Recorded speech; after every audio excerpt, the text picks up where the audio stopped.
حسين الشحات النينجا بتاعنا. انت فاهم؟ انت النينجا بتاعنا اللي هو بيروح نازل يروح قلب لك الملعب من فوق لتحت ومن تحت لفوق، بيقلب لك الدنيا.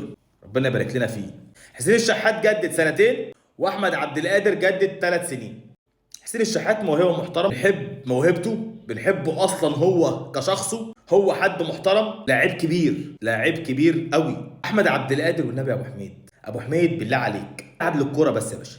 بالله عليك يا ابو حميد العب للكوره، احنا مش ناقصين، احنا الاهلاويه كلهم هنا يا باشا. بالله عليك بالله عليك الاهلاويه كلهم هنا قسما بالله، يعني احنا على الاخر عاوزينك تنزل تلعب للكوره يا باشا، فما تفكرش في اي حاجه غير الكوره. انت لاعب محترم، لاعب عندك موهبه، بنحترمها، بنحبك، بس انت يا باشا بقالك فتره بتنزل الملعب ما بتفكرش في اي حاجه غير حاجتين اتنين. يا ترى لما اطلع الناس هيقولوا عليا ايه؟ يا ترى لما اطلع السوشيال ميديا هيكتبوا عليا ايه؟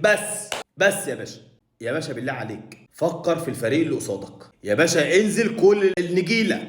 والنبي يا ابو حميد بالله عليك، احنا تعبانين كلنا. هنقول الف مبروك لحسين الشحات سنتين، والف مليون مبروك لاحمد عبد القادر.